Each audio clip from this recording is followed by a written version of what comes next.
Hello, this is Dr. Dave Maslach talking about Reciprocity.com, the sharing economy proofreading platform that I am trying to build. The E is spelled with a 3, and today I actually wanted to talk about something a little bit more serious. It's something that I actually study, so I'm a professor of innovation strategy and entrepreneurship, and this is talking about Hurricane Irma and Hurricane Harvey that have approached or that's about to approach us. So I'm currently in Florida, and Hurricane Irma is due in our area in a few more days, as well as it's about ready to hit the southern part of Florida on the weekend. It is now a few more days away. So first of all, for those of you who are having to evacuate your home and sort of think about other bigger things at this moment, we are seriously thinking about you, and our hearts go out to all of you,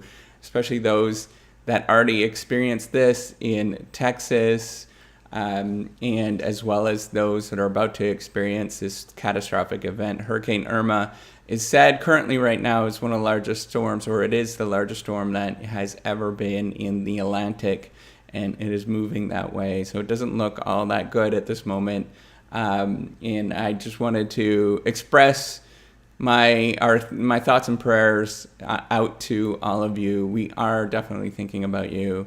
And I wanted to actually take this as a moment to think, if you're running a company and you're thinking about running, or if you're thinking about running a company and you have these kind of events that are coming your way, is to understand what to do in this particular moment. So it turns out that this is one of the areas that I do study, is learning from failure. It's one of my central ways, or my central research interests, is to look at learning from failure and how firms actually deal with learning from failure and how they actually respond. So I'm going to talk to you about, in this particular video, I'm going to actually talk to you about learning from, or catastrophes, responding to catastrophes, and actually also thinking about potential risk. I'm going to define what they are, get into how you can actually, the 3 different ways that you can respond to the catastrophes or plan for them for these particular events. And then I'm going to tell you something that's interesting and I think is going to help you and help out companies and grow your company all the more at the end of it. So to pay attention to it, it's going to be something that I'm only going to disclose for those of you who actually followed through with this video. It's at the end. So what is a risk? So first of all, what is a catastrophe? A catastrophe is a large external negative event that has some sort of negative outcome. Usually it's unpredictable in some sort of way. There's kind of 2 different components to it. One of them is that it's highly, highly rare. It doesn't happen very often, and the larger the catastrophe, the more rare it is. The larger the particular event, the more rare it is. It doesn't happen nearly as much, right? So there's some things that happen a fair bit, and other things, other negative events that are very, very large, and they don't happen very much. So what is a risk? A risk is the potential. It is both the probability and the expected or it's the outcome of that particular thing happening. So you have to think about, how often is this going to happen, right? So if it's something that's really rare, it's not going to happen very much, but its outcome, the what's actually going to happen, is very, very large. So those particular things are really difficult to measure. They're really difficult to sort of expect for those kind of events, right? Because they're large, so we don't have a really good track record. And these things happen all the time, where it's stretching the track record or stretching our history, and it's hard to predict those particular events, but they tend to be very large and catastrophic when they do happen. Again, there are positive events that happen like this as well, but I'm going to cover the negative events that happen in this particular video and how you should actually respond to them. And 3 things I've been thinking about are actually really important to respond to those particular events, or to think about them, make sure that you are ready for a particular event like this. And this actually does apply not only to a company, not only to a firm, but as well as to your own personal self, so you can actually plan for this. So one really cool thing with strategy, when we're talking about strategy, a lot of this stuff actually applies to your personal well-being as well. So you can follow along as well. So the first thing is, and this is what a lot of people actually talk about, is redundancy. Redundancy is ensuring that you have multiple systems in place that do the exact same task, right? So maybe it's multiple roles. You have people from multiple roles that can perform something, multiple operating systems or sort of tasks that can do something in case something bad happens. If you're in an emergency room, for example, and there's only one attending physician, that can lead to a very catastrophic event. You probably want to have multiple physicians on staff to ensure that if there's any sort of catastrophe that or maybe the physician has a heart attack, for example, at that particular moment, that the other ones can take over and ensure that a large major catastrophe doesn't happen to your particular firm if you're a hospital, for example. Or you have to sort of think about all these different redundancies. So, for example, you have a backup system in a hospital. So if the power goes out, the power grid goes out, that you have a battery system that will kick in, right? So you have to think about all these different possible redundancies, as many as you possibly can. It does, duplicating efforts, it does really help out when catastrophes happen. There's kind of two different things I should tell you about, though, that are pretty well known. The first one is ensuring that redundancy is really difficult to do, because normal operating conditions, most of the time this is the way that we operate things. So there's going to be a tremendous pressure for for managers to cut back on those redundant systems because they don't forecast that's actually going to happen, right? So one of the things that I've been teaching about in these videos is that people behave like human beings, and human beings don't have very good memories. And if that's the case, then we're not actually going to plan for anything like this. We're going to think it's not going to happen very often, or we're going to forget the things that happened in the past, and we're not we're not going to respond to those in a hurry, right? And the other thing that happens when you have redundant systems, not only the fact that there is tremendous amount of pressure to reduce those redundancies and to make sure that we are not overspending. This happens in politics all the time. So for example, FIRMA, the emergency response division of the U.S. government, that there is pressure to reduce this all the time, to make it smaller, because it's viewed in normal conditions that it's very expensive, and that we have those. Or reducing the military size, for example, or the National Guard, for example.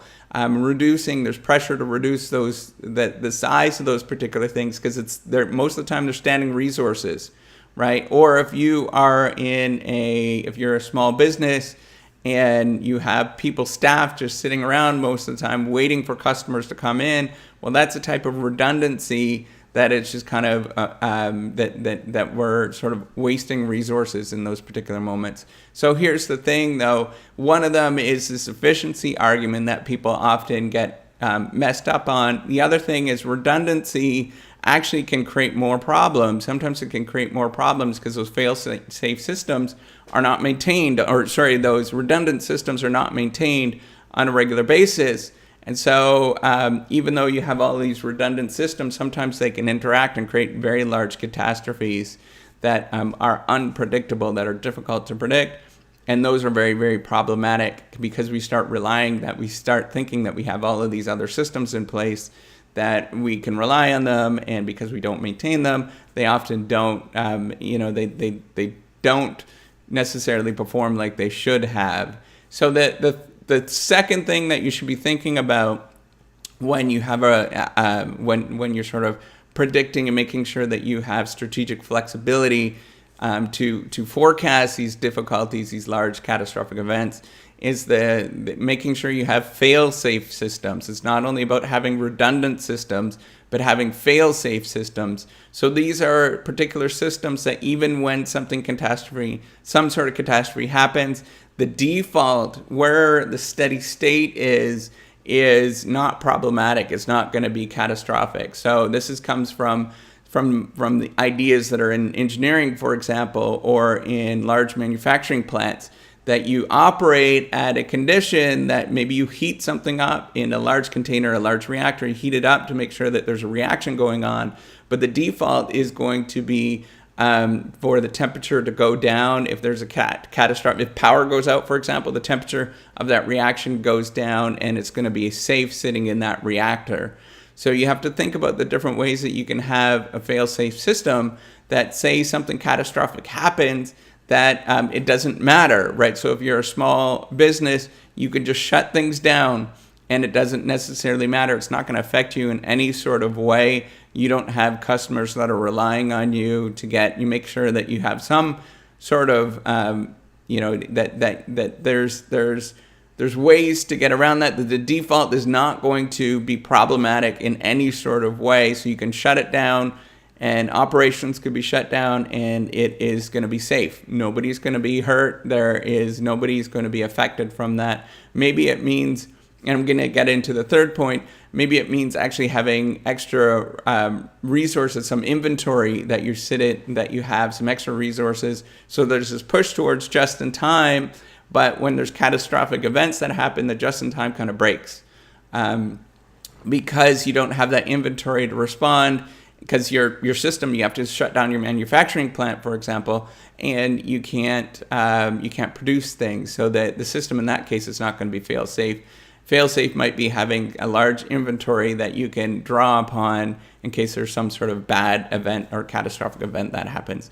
The third thing that you should be thinking about is having Slack resources, and that's why I was mentioning that. So Slack resources, it's not like it's similar to redundancy, but it's not like redundancy. That is where in redundancy, the systems are already in place, so it's just a matter of switching them on and off, right? And they're already fixed with what you actually have. Slack resources are resources that can be redeployed very quickly in different ways, right? So this might be having extra manpower, having more managers, maybe some more employees than you normally should have working. The other one is making sure you have financial resources, so an emergency fund, making sure that you have a substantial emergency fund that's available in case you need to get to it, some extra cash that's available. And the third thing that you should be thinking about, or the third sort of other Slack resource, is thinking about extra capital that you can get access to in case you do need it. So maybe maybe it is having some sort of line of credit that's sitting there that you never use, but it's possible that you can get at that if you do need it. Or you've gone to financiers and you've thought about different ways to finance this in case it happens. You have access to that pool of capital. You never do use it unless you actually really do need to use it, right? So it's like an emergency fund. It is kind of like the third stopgap, right? So it's you have the emergency. You first have the employees that can be redeployed. Then you have the emergency fund where you can go buy some extra resources in a very, very quick response. And then the third thing that you could do is get access to that financial capital if you do need it. You have that large line of credit that is not being used, but you can get it, or you can go to extra financiers and they're going to give you money in very, very quickly. So you've negotiated all of this stuff beforehand in case it does happen. So those are the important things. What the Slack does, Slack resources allow you to respond extremely quickly to sort of catastrophic events, allows you to redeploy things. You could see actually one of the really cool things that's happening right now in South Florida is they're moving people. They have Slack resources, and the military is moving people to different locations and moving them from one location to the other. So in a hospital, for example, where there's sick people, they're moving those people from one location to another. That's because there's Slack resources available to respond to that. Okay, so this is the thing I wanted to talk to you that's really important for you to actually think about in terms of goodwill that actually is generated during a during a crisis like this, some sort of large external disaster that happens, right? So you have this large potential risk that happens, and it is happening. There's catastrophe that could happen. It's thinking about the goodwill that's being generated. So making sure that you give back as much as you can to the community in any ways that you can possibly think of. That is really good, because that not only generates sort of External social capital, so this is building relationships with other people that you can rely on in the future, and building, it's not about just building a brand, but building these relationships with other people outside of your company, but as well as the internal social capital that's generated when you do respond and help out your community.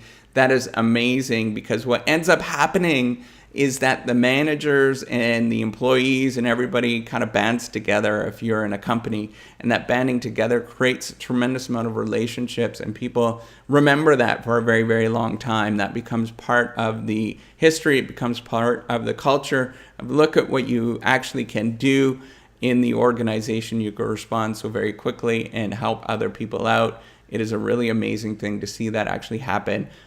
So that is an important thing. It's not just about thinking about the, mitigating risks and all that kind of stuff that I mentioned, those 3 different things. But this is the secret sauce that you should be thinking about. But it's giving back and building more external capital and internal capital by giving back as much as you can, having some extra resources to help others that maybe they didn't plan for it in some way. Maybe it's they are affected by it in much more ways than other people. So thinking about how you can actually give back and develop these external and internal social capital will generate a tremendous amount of value, not only for internally within the company, but externally for other people viewing your particular company. Right, so that's what I wanted to mention here. I wanted to point this out. Thank you so much for listening to these YouTube videos. This is a really important time. It's a sort of more serious thing to talk about at this particular moment. I just wanted to get that out in terms of how you can actually deal with something like this coming your way. And again, my hearts and thoughts are definitely my heart's thoughts and prayers are definitely with the people that are responding, are a part of dealing with the hurricane at this moment. So thank you so much. With that, have a good day, take care, and I'm really looking forward to seeing you on the next video.